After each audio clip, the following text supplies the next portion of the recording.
The Tata Group announced that it is setting up a massive 13,000 crore rupees battery plant to supercharge its EV ambitions.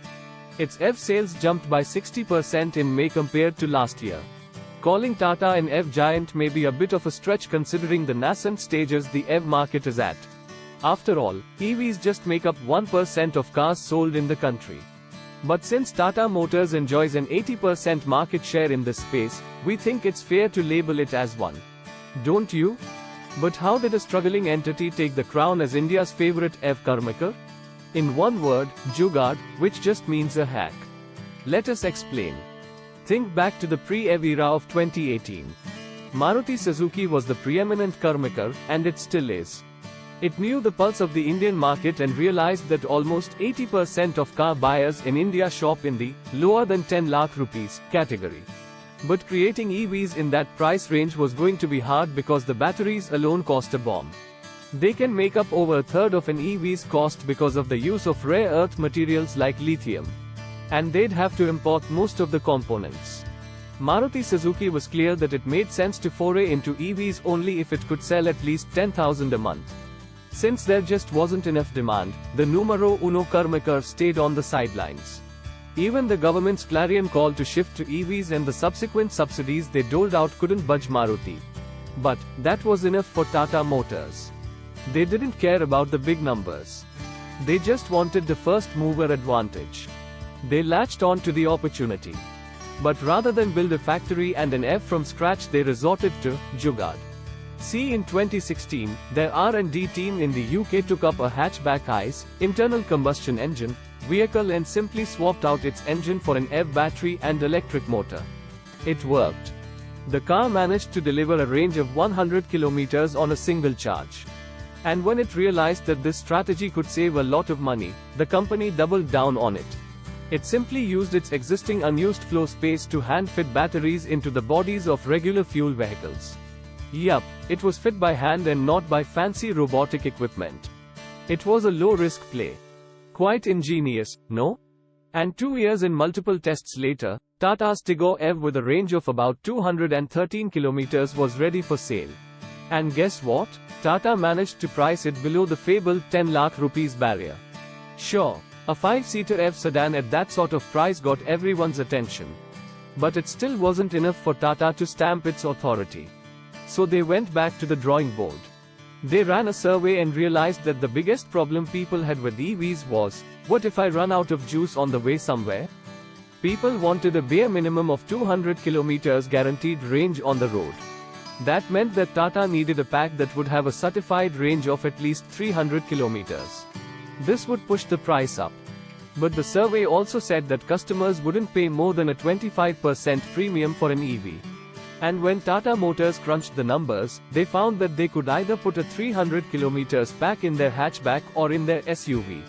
The pack would cost the same for both. But putting it into the hatchback would increase the price above 25%. Premium customers said they'd be willing to shell out. So they took the results of this survey. And instead of the hatchback, they opted to launch its popular SUV Nexon in a new electric avatar in January 2020. Needless to say, the 14 lakh rupees price barrier didn't put people off. It was a roaring success. At least in the tiny world of EVs. Within a year of its launch, the Nexon accounted for 70% of the nearly 3,000 electric cars sold in the country. It left the Tigor EV in the dust. And since then, the Tata Group has doubled down on its EV efforts by building out the Tata Uni-Everse. What's that, you ask? Well, just look at the entire Tata ecosystem and it becomes quite evident. The group has Tata Power to handle setting up EV chargers across the country. It has already set up over 3,600 public chargers and wants to ramp this up to 25,000 in the next 5 years. It has Tata Chemicals that aids in lithium-ion cell production. Yup, that 13,000 crore rupees battery plant we mentioned at the start. Well, the only reason Tata is so confident about it is because of its existing chemicals business. These folks will help create batteries to go into Tata EVs. Then there's Tata Autocomp, which assembles battery packs and helps to localize EV components for the cars. These localization efforts have meant that Tata EVs meet the criteria for availing production-linked incentives, PLI, too.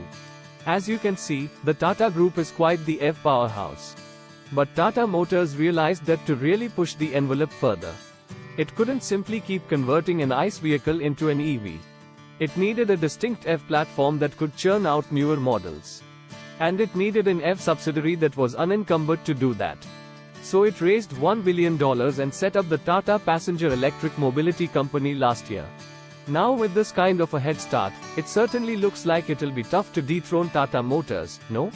Unless some speed bumps appear. Most of those subsidies we mentioned?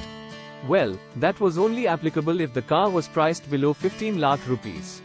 And with more and more features being added to the car with each passing year, the Nexon EV's price has inched higher. Autocar says that Tata doesn't qualify for subsidies anymore. And that means for the first time since its launch, they've had to entice people with discounts instead. Just to keep the sales momentum going.